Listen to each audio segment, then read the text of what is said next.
সম্মানিত সুধী, আমরা আমাদের শেষ পর্যায়ে চলে এসেছি।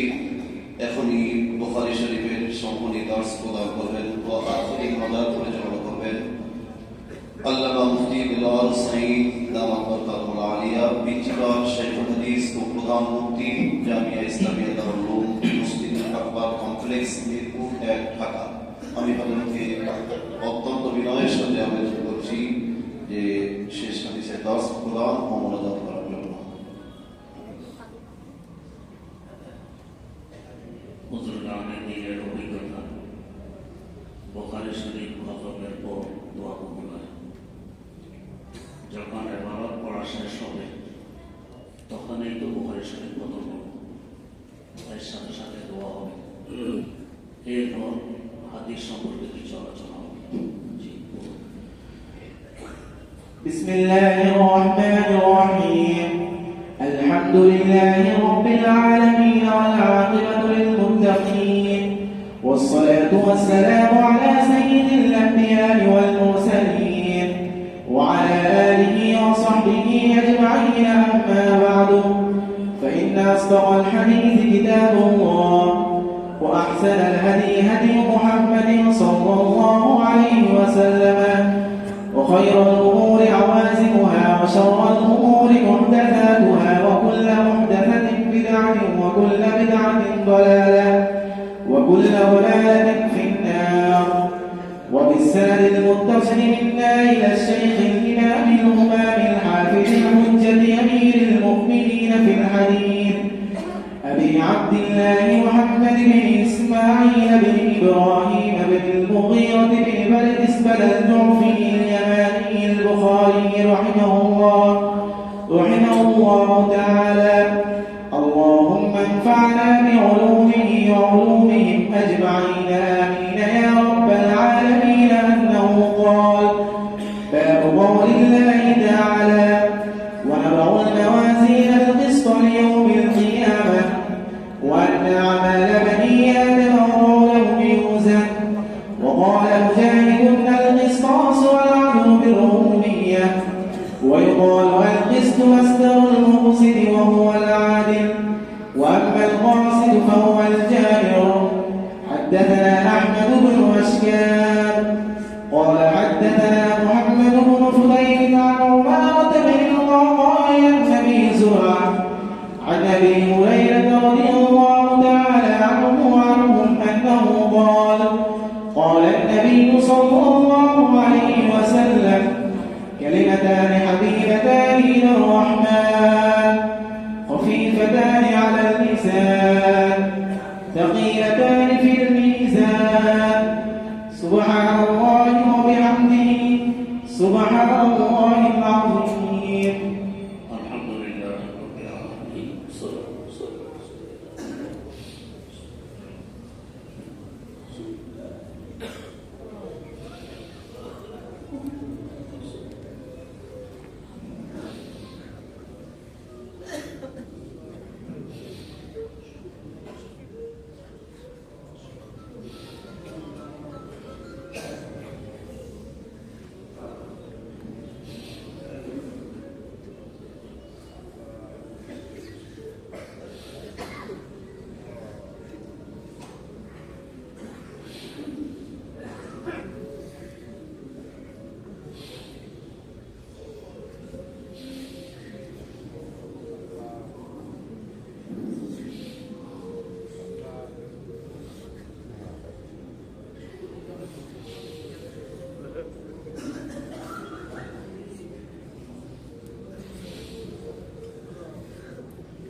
آمين برحمتك يا أرحم الراحمين. نحمده ونصلي على رسوله الكريم. أما بعد،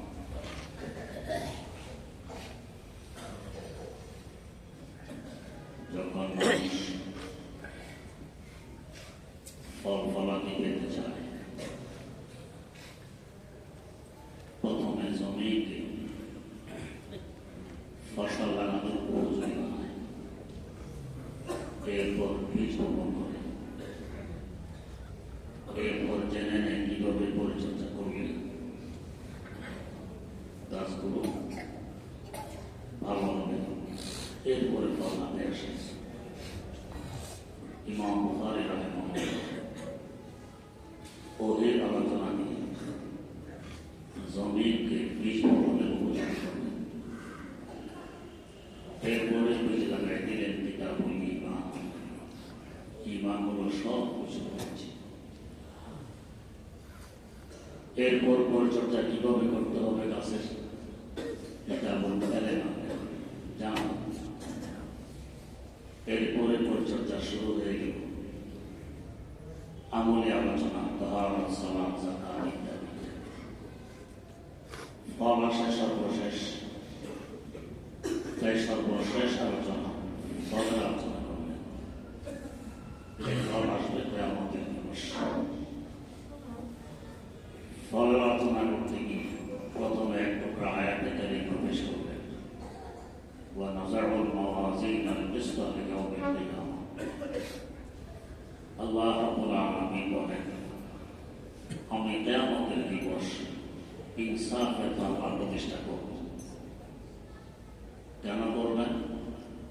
আগে বলছেন ওয়ান্না আমালা বানি আদম ওয়া কাওলাহুম ইউজান।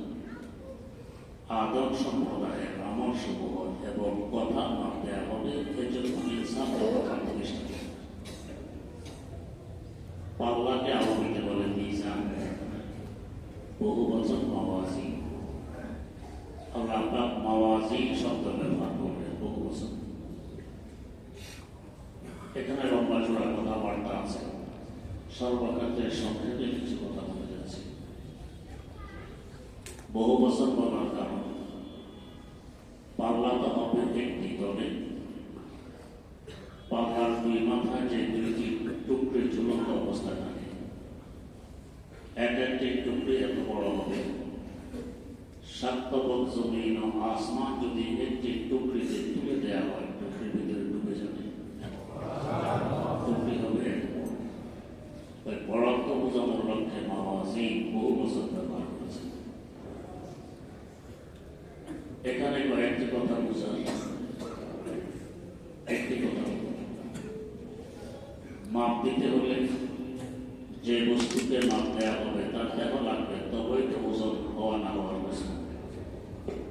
আমলের ব্যাপারে কথারও ব্যাপারে। একটু আগে নামাজ পড়েছি, দেহবিহীন নামাজ, এখন কথা বলছি দেহবিহীন কথা, মাপ দিলে কিভাবে? এক সময় তো বুঝাইতে কষ্ট, এখন সহজ হয়ে গেছে। আমরা আমাদের দেহের তাপমাত্রা মাপ দিই, আবহাওয়া গরম কি ঠান্ডা মাপ দিই, গরম ঠান্ডার দেহ নেই, আমাদের দেহের তাপমাত্রারও দেহ নেই, মেশিনের মাধ্যমে মাপ দিয়ে দেহবিহীন তাপ গরম ঠান্ডা মাপ দেয় যে মেশিনে, ওই মেশিনকে আবিষ্কার করেছে আমাদের ক্ষুদ্র ব্রেন। আমাদের ক্ষুদ্র ব্রেন যদি এমন মেশিন আবিষ্কার করতে সক্ষম হয়, যে মেশিনে দেহবিহীন গরম ঠান্ডা মাপ দিতে পারে, ব্রেনের আবিষ্কারক আল্লাহ রাব্বুল আলামিন কি সক্ষম হবে না দেহবিহীন আমল এবং কথা মাপ দিতে? নিঃসন্দেহে সক্ষম। এরপরে আরেকটি কথা বোঝার, মাপ দেওয়ার জন্য পাল্লাটি করবেন কে? পাল্লাটি করবেন হযরত জিবরীল আমিন আলাইহিস সালাম। যারা মুরব্বী আছেন তারা বুঝবেন, আগের যুগে জলচকিতে বসে হাঁটুতে কোনোই গেড়ে পাল্লা ধরে এক এক ধরা করে মাপ দেওয়া হতো। কিছুক্ষণ মাপ দেওয়ার পর বলতো, আরেকজন বসো, আমার দ্বারা সম্ভব হচ্ছে শক্তি জল দিয়ে। কিন্তু অসংখ্য কোটি মানুষের আমার এবং কথা মাপ দিবেন একা হযরত জিবরীল আমিন আলাইহিস সালাম, ওনার শক্তি জল দিবেন। কি পরিমাণ শক্তি আল্লাহ আপনাকে দান করেছেন। একটি দৃষ্টান্ত তুলে ধরছি, হয়তো কিছু আন্দাজ করা যাবে।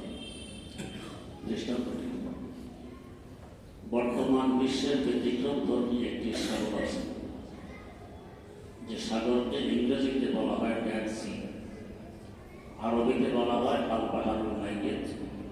বাহারে লুট, বাংলা বাংলার মহাসাগর। সাগরটির জর্ডানে অবস্থিত, লম্বা 81 কিলোমিটার, চৌড়া 18 কিলোমিটার। এর সাগর উৎপত্তির ইতিহাস কি? আগে এখানে কোনো সাগর ছিল না, বরং পৃথিবীর প্রচুরতম জায়গা ছিল এই জায়গাটি। এখানে বসবাস করত সৈয়দনা হযরত লূত আলা নবিয়িনা ওয়া আলাইহিস সালাতু ওয়াস সালাম। তার সম্প্রদায় একটি নিম্নমানের ঘৃণিত মারাত্মকতম গুণা আবিষ্কার করে। এর আগে এই গুণা জমিনে কখনো সংঘটিত হয়নি, যাকে বাংলার সমকামিতা বলা হয়। আল্লাহর পয়গম্বর জান প্রাণ দিয়ে তাদেরকে বিরত রাখার চেষ্টা করবেন, তারা বিরত থাকেন। এমনকি ওনার জানের সত্য দিয়ে দাঁড়ায়। আল্লাহ রাব্বুল আলামিনের পক্ষ থেকে গজব আসে। প্রথমে পাথরের বৃষ্টি বর্ষণ হয়, এরপরও গজব থামল না। আল্লাহ পাক হযরত জিবরাইল আমিন আলাইহিস সালামকে পাঠিয়ে দিলেন। তিনি এসে পাহাড়ে পুরা বস্তি 81 কিলোমিটার লম্বা, 18 কিলোমিটার চৌড়া পাতা মেরে উপরে তুলে নিয়ে গেলেন।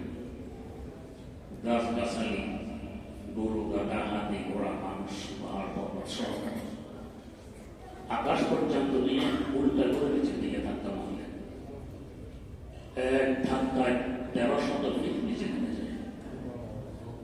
আল্লাহ পাক কোরআনে কারিমে বলেছেন, ওয়া জাআলনা আলিয়াহা সাফিলা, জমিনের উচ্চতম জায়গাকে আমি নিচতম জায়গায় পরিণত করে দিলাম। গুনাহটি যেমন গুনার আবিষ্কারকদের পুস্তিক আল্লাহ পাক নিচে বানায়।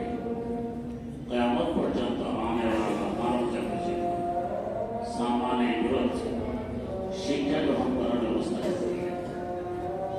আন্দাজ করুন জিবরাইল আমিন আলাইহিস সালামের শক্তি কেমন। এতে একটি সাগর সৃষ্টি হয়েছে। তাই এই সাগরটির ব্যতিক্রম ধর্মী কিছু বৈশিষ্ট্য আছে। 1 নম্বর বৈশিষ্ট্য, দুনিয়ার অন্য কোনো সাগরের সাথে সাগরের কোনো যোগাযোগ নেই, যেহেতু গজবের মাধ্যমে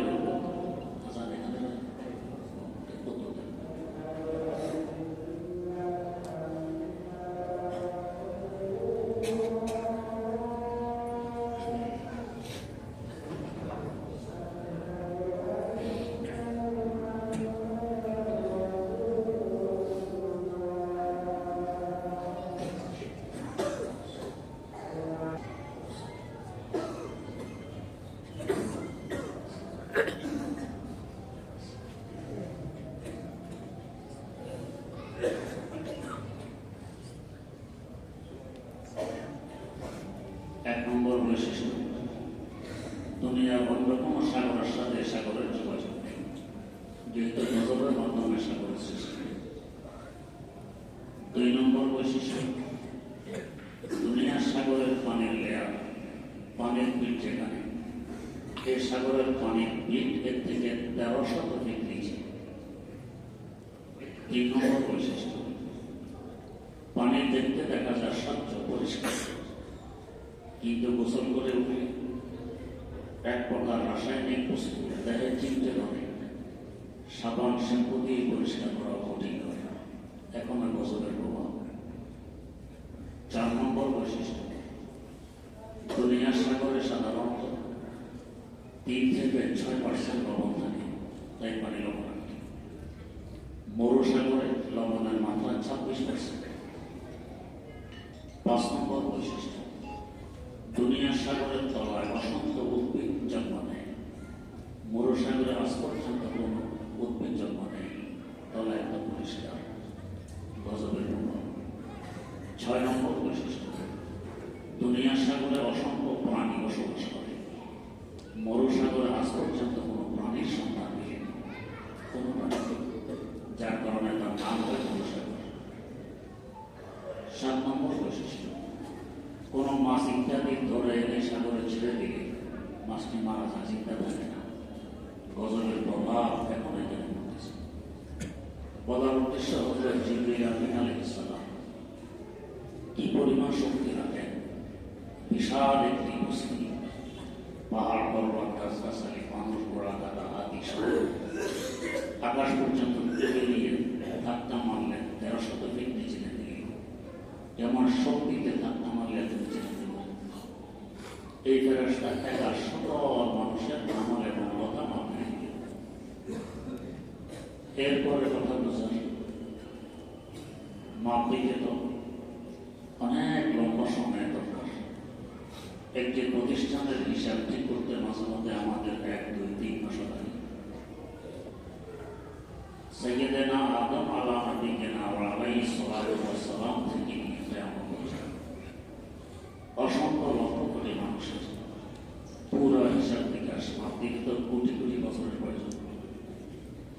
অথচ হাদিস শরীফে আছে আসল মাঠে থাকবে মাত্র 50,000 বছর। এত অল্প সময় মাপ দিবি কি? আগে তো বোঝাইতে কষ্ট হতো, এখন সহজ হয়ে গেছে। আগের যুগের যারা মুরব্বী নানি তারা ঘন্টা ঘন্টা ঘন্টা 5 ঘন্টা ঘন্টা কিন্তু 1 এর উপর গণনা জানতো না, জানার প্রয়োজন হতো। 1 ঘন্টা আধা ঘন্টা সময় দাদি সুপারি নীতি করবে বাজারে, নাতির মাধ্যমে আধা ঘন্টা সময় ব্যয় করে 1 গণনা করার পর দাদির সন্দেহ গণনা ঠিক করে দিল না। নাতিকে ডেকে বলে ভাই দেখো তো ঠিক হলো কিনা। নাতি গুনে দেখে 2টা বেশি, নাতি বড় চালাক, দাদি 2টা দেখি কম, দাদি আরো 2টা দেয়। দাদিকে ফাঁকে নিয়ে 1 ঘন্টা বেশি নিয়ে গেছে। 1 বিক্রি করে দাদির সামান খরিদ করে আর 1 ঘন্টা বিক্রি করে মুখলা খায়। আধা ঘন্টা লাগাইলে এরপরে করছে 1 ঘন্টার লস। এ দাদিকে যদি বলা হয় দাদি 1 কমতে তুমি আধা ঘন্টা লাগিয়েছ, 1 কোটি করতে হতো আধা ঘন্টা লাগে। দাদি জীবনে বিশ্বাস করত। এখন যারা ব্যাংকে যান কিংবা কোনো কোম্পানির অফিসে যান, দেখেছেন টাকার মাঠে গণার কত রকম পদ্ধতি। যে কাজ কয়েক ঘন্টায় করতে এখন কয়েক মিনিটও না কাজের আগে করে দিতে। এই মেশিনটা আবিষ্কার করেছে আমাদের ক্ষুদ্র ব্রেন। আমাদের ব্রেনের আবিষ্কৃত মেশিনটা কয়েকদিন কয়েক ঘন্টার কাজ কয়েক মিনিটে সমাধান করা যায়। ব্রেনের আবিষ্কারক আল্লাহ রাব্বুল আলামিন পারবেন না। অসংখ্য লক্ষ কোটি মানুষের হিসাব কয়েক সেকেন্ডে করে দেবে। এরপরে কথা বোঝার হাসার মাঠের মানুষগুলো 3 ভাগে বিভক্ত হবে। 1 ভাগ হবে এরা বিনা হিসেবে জান্নাতে চলে যাবে। আল্লাহ করুন আমরা সকলে এদের অন্তর্ভুক্ত। এরা হবে 5 প্রকারের মানুষ। 1 নম্বর হযরতে আম্বিয়া কেরাম আলাইহিস সালাতু ওয়াস সালাম, নবীরা বেগুনা মাসুম, যখন গুনাই নেই আসলে মানার মেকআপ মাপ দেওয়ার প্রয়োজন হবে। মাপ দেবে তো এই জন্য গুণা বেশি না সওয়াব বেশি, এদের কোনো গুণা নেই, মাপ দেওয়ার প্রয়োজন নেই, বিনা মাপে জানাতে চলবে। 2 নম্বর হযরতে সাহাবায়ে কেরাম, তারা যদিও মাসুম নন কিন্তু মাহফুজ। তাদের সকল গুণা কাজে আল্লাহ দুনিয়া থাকা অবস্থায় ক্ষমা করে তাদেরকে ডেকে নিয়ে গেছে। আহলুস সুন্নাহ ওয়াল জামাতের মুফতি আযম বাংলাদেশ আল্লামা মুফতি মুহাম্মদ ফজিলুর রহমাতুল্লাহ আলাইহি, আহলুস সুন্নাহ ওয়াল জামাতের আকীদা হযরত সাহাবায়ে কেরাম সম্পর্কে তুলে ধরেছেন বান্দে নামায়ে হাকিম। কুল সাহাবা রাদিয়াল্লাহু আনহুম জান্নাতি হাসনাতে বেশক জুবলা দর হাতে শাবাত দুহানি হামাকুম নিজ গাহে বৎসবানি হামাকুম জুমলা লফজে শায়ে শামা মুস্তানা নসে কুরআন ও হাদিস আমকুরা। তাই সাহাবায়ে কেরাম সম্পর্কে কোনো মন্তব্য কটাক্ষ বিদ্বেষ পোষণ ঈমান বিধ্বংসী কাজ যাই হোক তারাও বিনা হিসাবে জান্নাতে। 3 নম্বর ওই সমস্ত ভাগ্যবান ব্যক্তিবর্গ যারা মারা যাওয়ার আগে তওবা করে নিজেদের গুনাহ খাতা ক্ষমা করাইতে সক্ষম হয়েছে।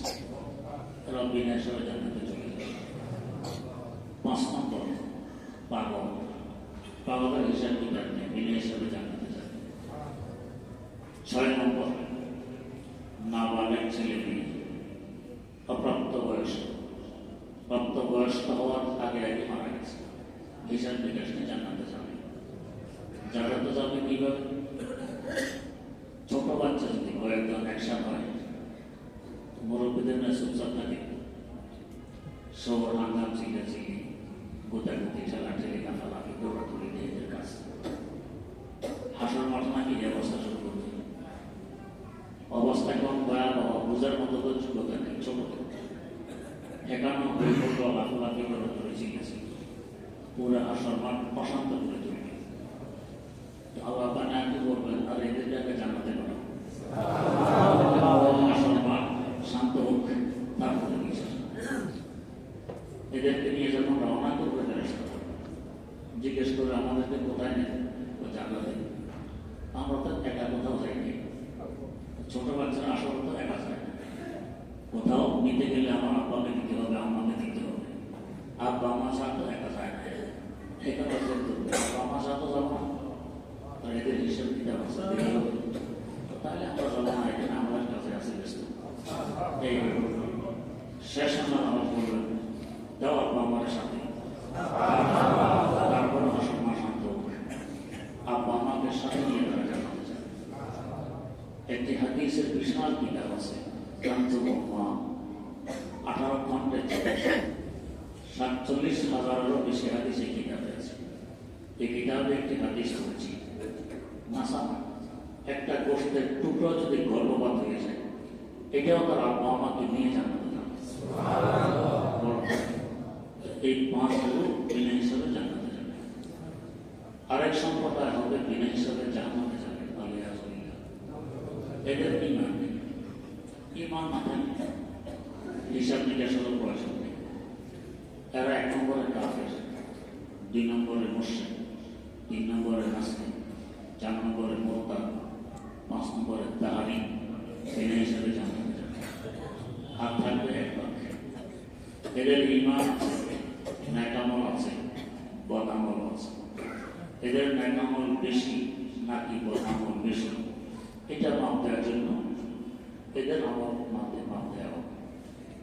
এদের আমার মাপ দিতে গিয়ে এরাও 3 ভাগে বিভক্ত হবে। এক ভাগ হবে এদের নেকি বেশি প্রতিকূল,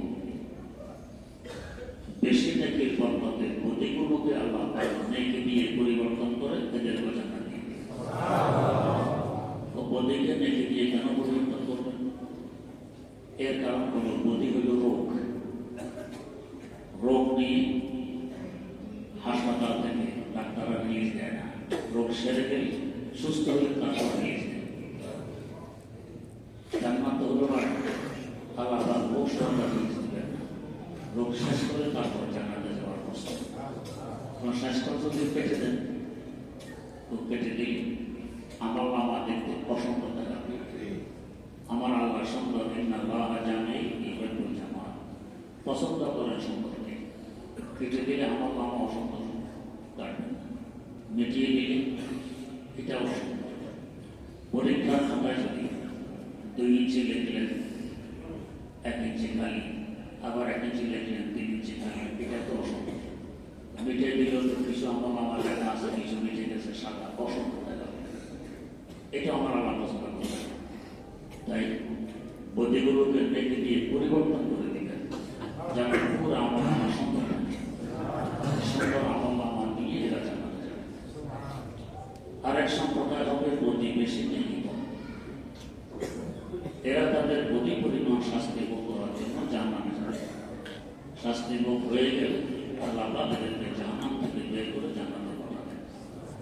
কিভাবে বের করবেন, কিভাবে পাঠাবেন? ঈমান অধ্যায় আপনারা পড়ে এসেছেন, দেখি কিভাবে জানা।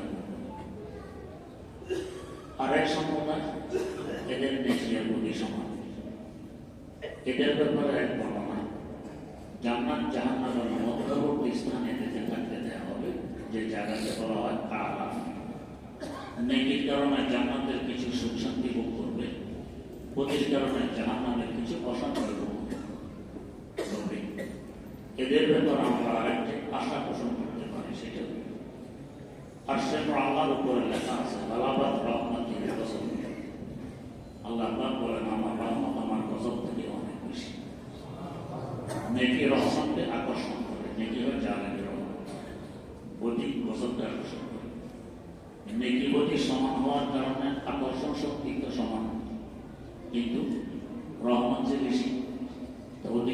বেশি চলে আসে, গজব কম, এদিকে গজব কম আসে, ফলস্বরূপ রহমতের দিকটা ভারী হয়ে নেকির গলা হয়ে যাবে ভারী, ওদের গলা হয়ে যাবে হালকা।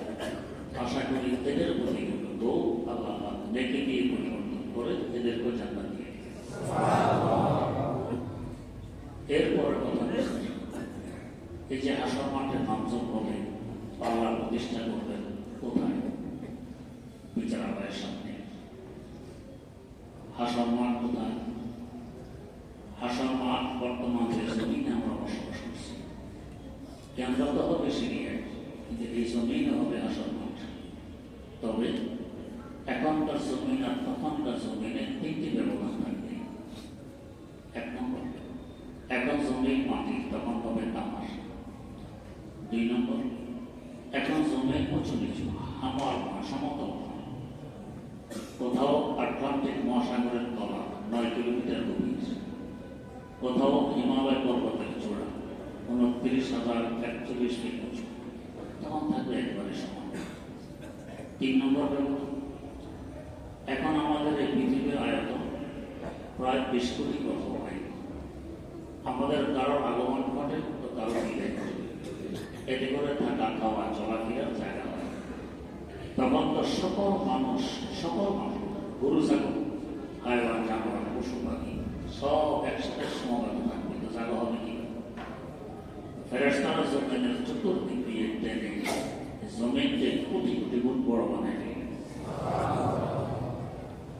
জমিন যে হারে বড় হবে আরাফাত ময়দান হবে বিচারালয়, ওইটা ওই হারে বড় হবে। এখন তো আরাফাত ময়দানের আয়তন 12 বর্গ মাইল, তখন জমিন যে হারে বড় হবে আরাফাত ময়দান ওই হারে বড় হবে। ওইটার সামনে ইনসাফের বাবা প্রতিষ্ঠা করা হবে। এখানে একটি প্রাসঙ্গিক কথা, যদি কোনো আসামি এমন হয় বাস্তবে সে অপরাধী, সপক্ষে সাক্ষী নেই, বিপক্ষে সাক্ষী আছে, হাকিম ঘুষ খায় না, এই বেচারার বাঁচার উপায় কি? আমরা তো কোনো উপায় দেখি। একটি উপায় আছে, যদি হাকিমের মন হরণ করতে পারে, মন হরণ করবে কিভাবে? হাকিমকে রক্ষা করে হাকিমের পড়াইতে তো চেষ্টা দিতে পারে। একটি সুরত আছে যাওয়া, সেটা কি? কোর্টে সাধারণ লোক করতে পারে। এই লোকটি যদি বারবার কোর্টে যাওয়া করে, এক সময় হাকিমের দৃষ্টি করবে, এই লোকটা যেন বারবার আসে। কৌতল হলে জানার জিজ্ঞেস করবে, না তুমি এখানে বারবার কেন আসো? এই সুযোগে যদি সে তার আবেগ সহকারে কথাগুলো বলে হাকিমের মন মারা করতে পারে, তাহলে বাঁচতে পারে। আল্লাহ রাব্বুল আলামিনের দরবারে আমরা এই সিদ্ধান্ত আশা করি।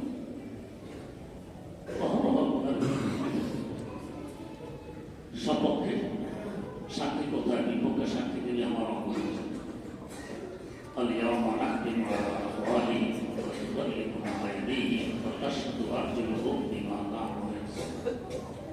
আমার হাত পা, আমার চোখ, আমার অঙ্গ আমার বিপক্ষে সাক্ষী দিবে, বাস্তবে আমি অপরাধী। হাকিম আহকামুল হাকিমিন আল্লাহ রাব্বুল আলামিন ঘুষের প্রস্তুতি বাঁচাতে দেখি একমাত্র উপায়। যদি তার কুদরতে প্রভাবটা ধারণ করতে পারে, করবো কি করে?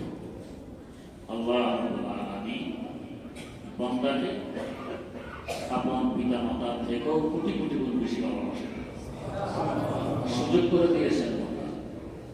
বিচারালয় আরাফাতের ময়দানে আসো প্রতি বছর হজের মৌসুমে, যে হজের ময়দানে সূর্য পশ্চিম আকাশে দোলা থেকে অস্ত দেওয়া হচ্ছে, আমার রহমতের সাগরের তরঙ্গ বেড়ে যায়, জোশ ওঠে।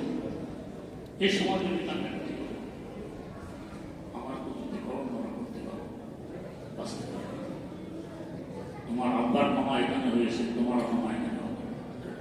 তাই মেহরবানি করে প্রতি বছর লক্ষ লক্ষ মুমিন মুসলমানদের যারা ডেকে নিয়ে যান, ক্ষমা দেওয়ার জন্য, ক্ষমা করুন।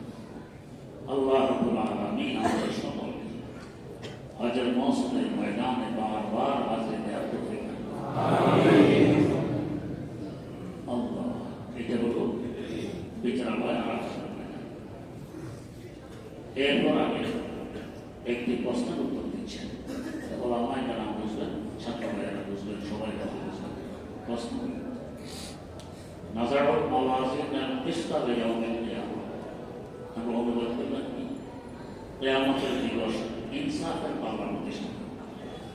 কিসতা শব্দের অনুবাদ করা হবে ইনসাফ শব্দ। অথচ অভিযোগ করলে দেখা যায় কিসতার অর্থ হইল জুলুম, আমরা বললাম ইনসাফ, উল্টা অর্থ। এটা কিভাবে সম্ভব? দুইটি উত্তর দিকে, একটি উত্তর মানকুলি, একটি মাকুলি। মানকুলি উত্তর দিলেন ইমাম তাফসীর ইমাম মুজাহিদ রাহিমাহুল্লাহু তাআলা উদ্ধৃতি। তিনি ফকিহ সাহাবা হযরত আব্দুল্লাহ ইবনে ওমর রাদিয়াল্লাহু তাআলা আনহুর খাস ছাত্র 10 বছর তার সাথে ছিলেন। মুআত্তা ইমাম মুহাম্মদের মধ্যে উল্লেখ আছে, তিনি বলেন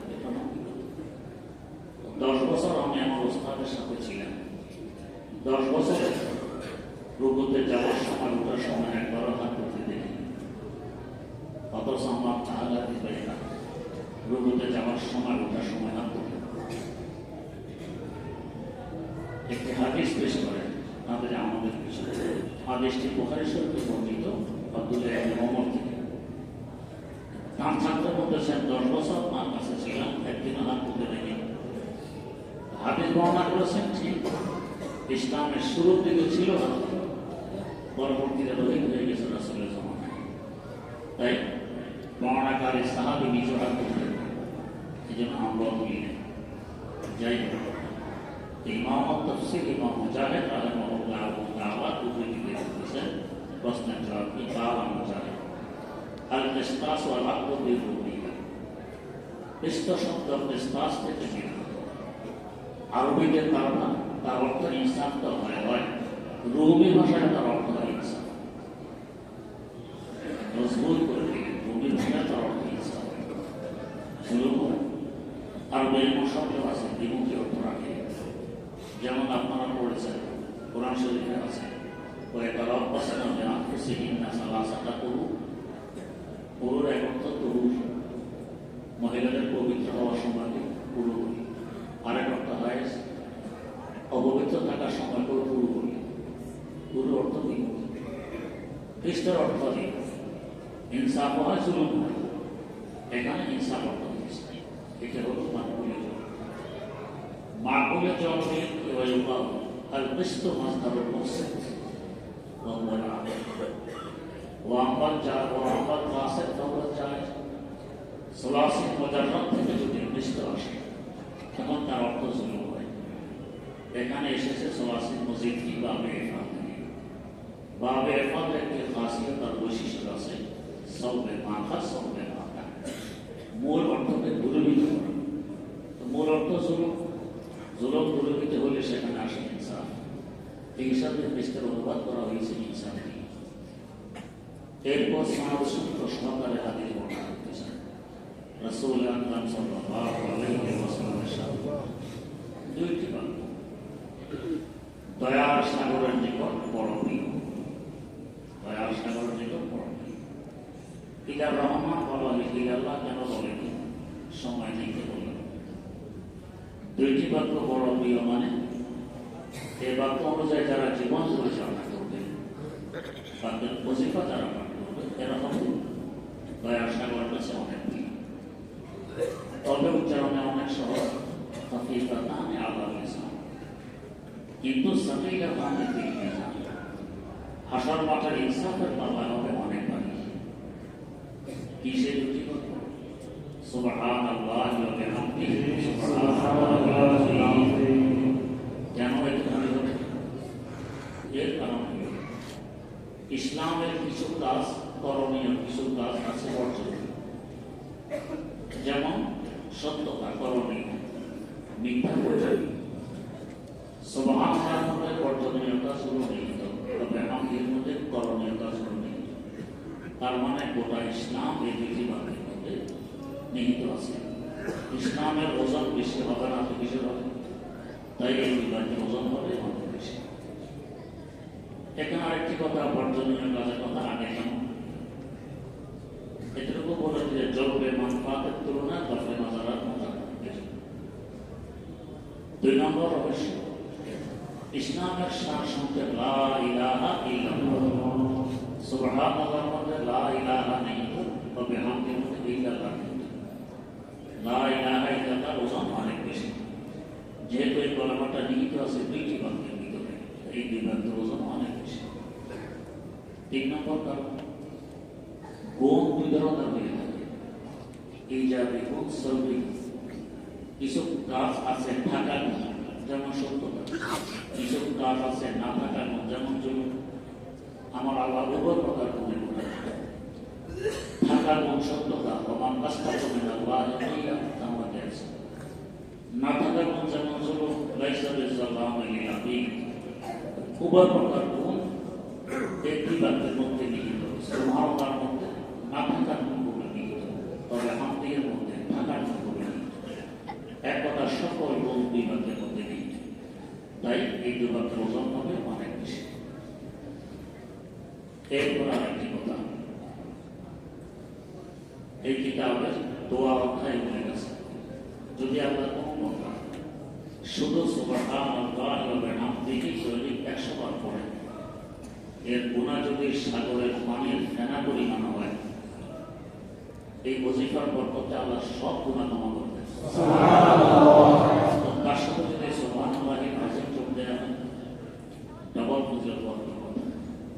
চেষ্টা করবো আমরা এই দুইটি বাক্যের ওজিফা বেশি বেশি পাবো।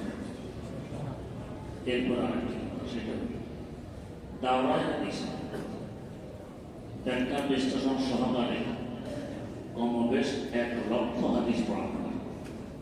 10টি কিতাব পড়ানো হয় হাদিসের, মোট 1 লক্ষ হাদিস পড়ানো হয়।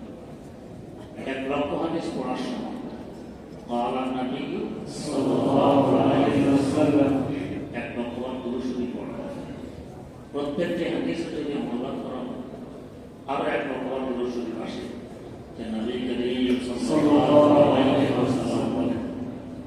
ব্যাখ্যা বিশ্লেষণ করতে গেলে কোনো কোনো হাদিসে 10 বার 15 বার বলতে হয় যে নবী করিম সাল্লাল্লাহু আলাইহি ওয়াসাল্লাম, বড় যদি 3 বার বলি। হাদিস পড়তে 1 লক্ষ, অনুবাদে 1 লক্ষ, ব্যাখ্যা বিশ্লেষণে 3 লক্ষ, 5 লক্ষ বার কমাস কম দুরূদ শরীফ পড়ে একটি ছাত্র। হাদিস শরীফে আছে মান সাল্লা আলাইহি মাররাতান সাল্লাল্লাহু আলাইহি ওয়াসাল্লাম, যে ব্যক্তি আমার উপর একবার আল্লাহ তার উপর 10টি রহমত নাযিল করেন। 5 লক্ষ বার দুরূদে রহমত কত হবে?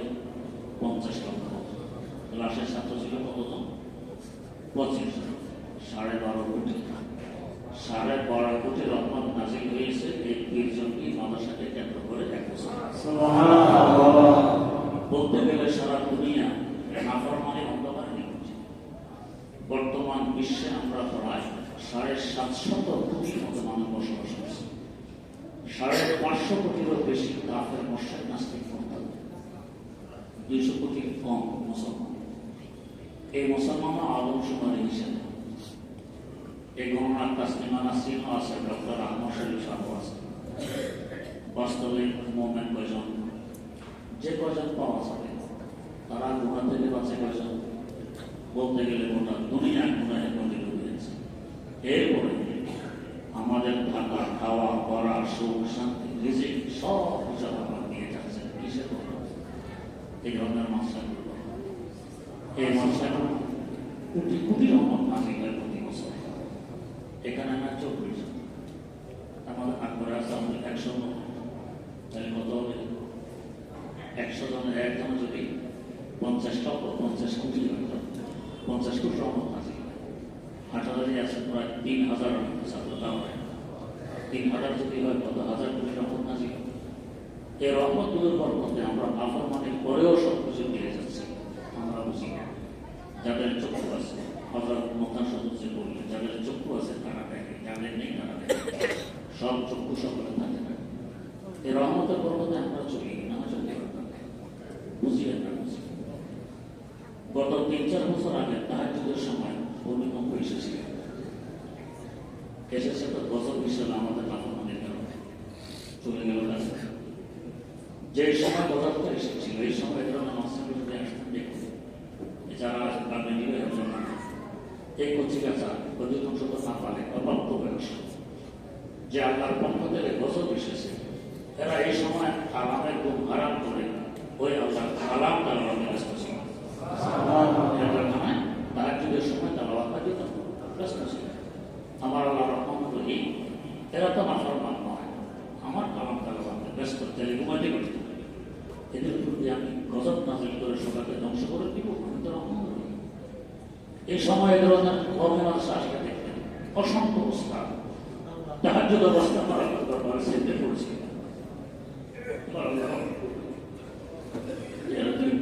ঘুমাইতে করত, এরা আমার দরবারে সেটে পড়ে আছে, এদের উপর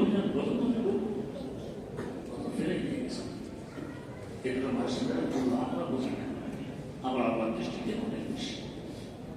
এই কোটি কোটি রহমত নাজিল নামাজের উপর শেষ হাদিস গ্রহণযোগ্যতা লাভ করে সনদের মাধ্যমে। সূত্র সহকারে হলে গ্রহণযোগ্য হয়, সূত্রবিহীন হাতে গ্রহণযোগ্য হয়। এই কিতাব আমার পড়ার সৌভাগ্য হয়েছে প্রথম খণ্ড পুরা ওস্তাদ মোহতারাম শেখ হাদিস আল্লামা আজিজুল হক রাহিমাহুল্লাহ তাআলার কাছে। দ্বিতীয় খণ্ড মুফতি আযম আল্লামা মুফতি আব্দুল মুঈজ রাহিমাহুল্লাহ তাআলার কাছে শুরু হয়েছিল। ওই বছর কুরবানির সময় হজরত ইন্তেকাল করেন।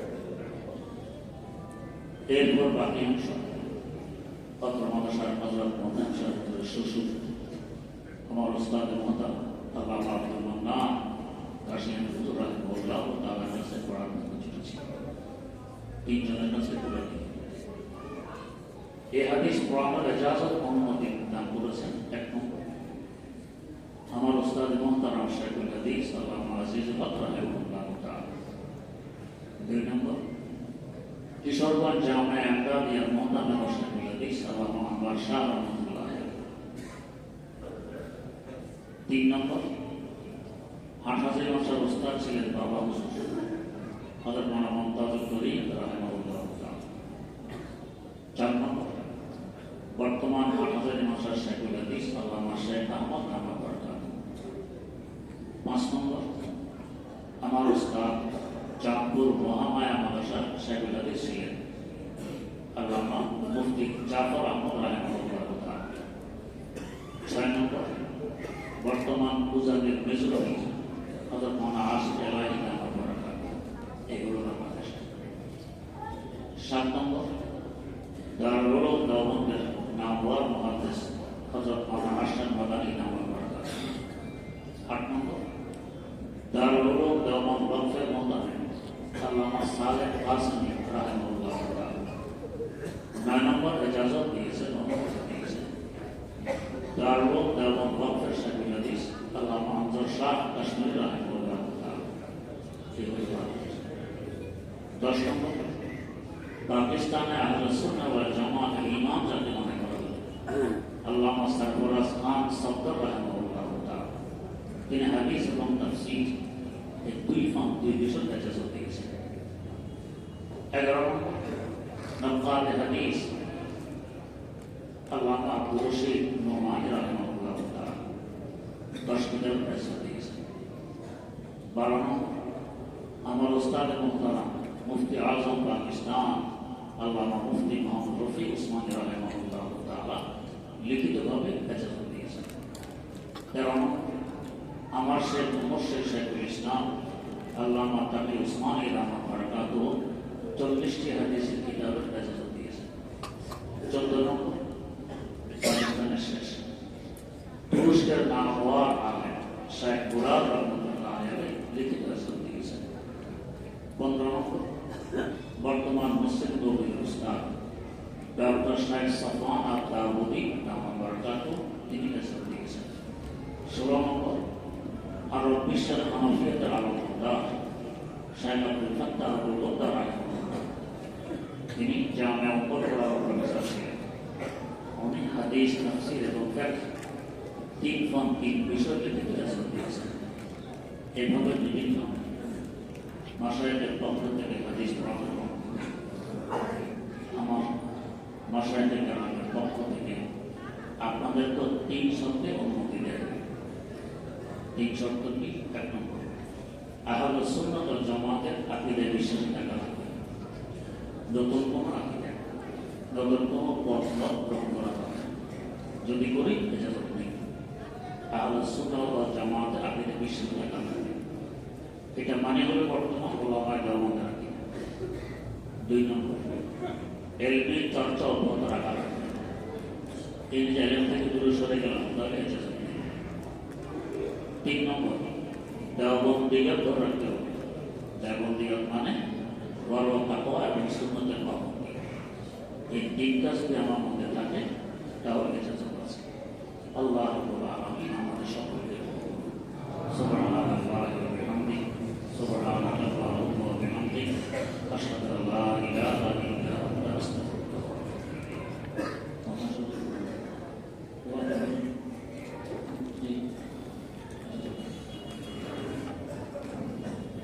ভাই আমরা সকলে বসে দোয়া হবে। হুজুর তো ওই সময় দোয়া করছেন, তিনি আবার আমাদেরকে বলতো যে অনেক লোক তখন ছিলেন না, এখন দোয়া ইনশাআল্লাহ আমাদের এলাকার যারা আছে মুরব্বিয়ানেরা অনেক অসুস্থ আছে তাদের জন্য দোয়া, আমাদের কমিটির ভাই বোনদের জন্য দোয়া, মহল্লা যারা তাদের জন্য দোয়া। বিশেষ করে আমাদের এক ভাই আছে আমাদের মাদ্রাসা বেশ কিছু অর্থ দেয়, উনি দেশে ছিলেন, আপাতত বাইরে আছেন, আসলাম ভাই, আসল ভাই, ওনার জন্য দোয়া। আমাদের জনাব হাজি বেলাল সাহেব এবং আমার আর এক ভাই আছে প্রত্যেক বছরে কিছু হাতিয়ে মারা সাহেবের অত্যন্ত অসুস্থ জন্য আশা করে ওনার জন্য দোয়া। এমনিভাবে আমাদের বিভিন্ন এলাকার থেকে আমাদের যারা আসছে বিভিন্ন জায়গা আশায় গ্রাম বিভিন্ন মহল্লায় থেকে মাদ্রাসার দূর দূরান্ত থাকে, কেউ আছে মুগদা এলাকায়, কেউ আছে উত্তরায়, কেউ আছে আপনার গুলিস্তানে, বিভিন্ন আশায় গ্রাম বিভিন্ন জায়গায় আসেন, তাদের বিভিন্ন লোকেরা আসেন অসুস্থ এবং তারা এখানে উপস্থিত কেউ আসছেন, তাদের জন্য দোয়া, এটা দোয়া করবেন কাজ করে। বিশেষ করে আমাদের মাদ্রাসার আশায় গ্রাম আমি ওই সময় বলে পারিনি আর কি, কিছুটা অভিযোগ যখন একটু সময় আছে দু একটা কথা বলি, সেটা হলো একটু মাদ্রাসার উস্তাদ যারা আছে তারা প্রায় দেওয়ানদের ফারেক আর হাটাজারের ফারেক বহরডাঙ্গার কিছু আছেন এবং বহরডাঙ্গা ফারেক দেওয়ানদের লেখাপড়া করছে উচ্চ মানের, ওনারা সবসময় এই মাদ্রাসায় অত্যন্ত মেহনত চালিয়ে যাচ্ছেন এবং বিশেষ করে ইলমি লাইনে আমার লাইনে অনেক উঁচু বিভিন্ন জায়গা থেকে আল্লাহ তাআলা তাদেরকে হুজুর জেলা বিভিন্ন সমাজের কথা বলে বিভিন্ন অনুমতি সমাজ এবং বিভিন্ন জায়গাতে অনুমতি পেয়েছে। সেজন্য তাদের জন্য আপনার দোয়া করেন। যখন মাহে রমজান আসে তখন মানুষ ইবাদতে লিপ্ত থাকে, আমরা যারা আছে আশায় গেলাম যারা আছেন সবাই এই মাদ্রাসায় কত টাকা লাগে, প্রত্যেক মাসে যে 14 লক্ষ টাকা কি পরিমাণ টাকা সময় তারা ওই ইবাদতের মধ্যেই বিভিন্ন জায়গায় দৌড়ে দৌড়ে কষ্ট করে, সেজন্য তাদের জন্য দোয়া। এবং অনেক ভাই সারা দেন কমে মাদ্রাসা, আমি একটু আগে বলে আসছি, হুজুরও বলছে কমে মাদ্রাসা অনেক সবাই তো দেয় না, কিন্তু অনেক লোক আছে যারা কোনো কথা নেই আর সেই বাস মাদ্রাসায় দিয়ে থাকে, এরকম অসংখ্য লোক আসছে এখানে, আসতে পারিনি। সকলের জন্য সবাই দোয়া করবেন, হুজুর দোয়া করবেন আপনাদের জন্য, আমরা হুজুরের কাছে দোয়া চাই। মসজিদের যারা পূর্বের থেকে বন্ধ কমিটি যারা চলে গেছেন তাদের জন্য এবং এলাকার বিভিন্ন মান্যগণ্য লোক দোয়া দিয়েছে এবং যারা সর্বশ্রেণীর লোক দোয়া দিয়েছে। আমাদের পাশে একটা আইডিয়াল স্কুল আছে নাম করা, এই স্কুলে যারা ছাত্র আছে এটাও লক্ষ্য করেন এবং ছাত্ররা তারাও এখানে নামাজ পড়ে, জোরের নামাজ পড়ে, তাদের জন্য আমরা দোয়া দিই তারাও স্কুলের পাশাপাশি আল্লাহ হতে পারে, এলাকাবাসীগুলো দিনদার পরিষ্কার করতে পারে, সকলের জন্য ইনশাআল্লাহ দোয়া। আরো সব কথা তো বলা যায় আল্লাহ তো সব দেখতেছেন, বুঝলে এইভাবে দোয়া করবেন, আল্লাহ তাআলা আমাদের পক্ষ থেকে কষ্ট করেছেন পূরণ করে দেয়। এবং ওস্তাদের সব থেকে খুশি আমাদের আশায় যারা আছে, যখন যে কথা বলা হয় তখন ওরা প্রাণ দ্বারা বা মানে জান বাজি নিয়ে তারা কাজ করে। এলবেন খেদমতের মানের লাইনে কমিটির হয়নি, আমরা নতুন কমিটি হয়েছে আগস্টের 29 তারিখে মাশাআল্লাহ, ওনাদেরকে আমরা অত্যন্ত মেহনতের সাথে কাজ চালিয়ে যাচ্ছেন। যখন কোনো বিষয় আমরা আমাদের কাছে পরামর্শ চাই স্বতঃস্ফূর্ত কাজ চালিয়ে দেন, আমরা আসি, মেহনত করতেছেন, আমরাও আপনি করতেছি, এলাকাবাসীও যখন যাবতীয় সকলে চালাই যাচ্ছেন মেহনত, এইভাবে তুলে রাখবেন। আল্লাহ তাআলা আমাদের সকলকে কবুল করুন। হুজুর এখন দোয়া করবেন। মাশাআল্লাহ আমাদের এই মাদ্রাসার যারা অনেকে চলে গেছেন, উস্তাদ ইন্তেকাল হয়ে গেছেন, আগের দীর্ঘদিন বন্ধ ছিলেন মানসুরুল্লাহ রহমতুল্লাহ আলাইহি, উনি ইন্তেকাল করেছেন, বড় আল্লাহ ছিলেন, উনি চলে গেছেন। আমাদের মারা শেখুল হাদিস ছিলেন, আমাদের বর্তমান শেখুল হাদিসের উস্তাদ সুলাইমান ইবনে আলী সাহেব ছিলেন, উনি ইন্তেকাল করেছেন। আমার সানাল্লাহ রহমতুল্লাহ উনি ইন্তেকাল করেছেন, তাদের জন্য আপনার দোয়া করুন, তাদের বড় বাচ্চা সকলের জন্য দোয়া। গোলাম মুস্তাফা এইভাবে তো অনেকে বলা যাবে, সবাই বলতে তার সম্ভব না, যা এইভাবে অনেকে আছেন, সকলের জন্য দোয়া আছে ইনশাআল্লাহ, এলাকার সকলের জন্য দোয়া করবেন। খাদিম হুজুর বলছেন দোয়া তো কবুল হয়, সেজন্য আমরা ইনশাআল্লাহ দোয়া এলাকাবাসী মহাজের সকল শিশুদের জন্য দোয়া করার কথা সবাই আল্লাহ তাআলা আমাদের কবুল করুন। আল্লাহ আমাদের হুজুর যখন মানবের দাওয়াত দেবেন তো হুজুর যেন আশা রাখেন ইনশাআল্লাহ সারা দেন হুজুরের কাছে আমরা আবদার রাখি। কি বলেন সবাই রাজি আছেন ইনশাআল্লাহ? সবাই খুশি হয়েছেন ইনশাআল্লাহ? সবাই আছেন আমরা ইনশাআল্লাহ সামনেও যেন হুজুরকে দাওয়াত দিলে আমাদের দাওয়াতটা ঠিক আছে ইনশাআল্লাহ। এখন দোয়া হবে ইনশাআল্লাহ। দোয়া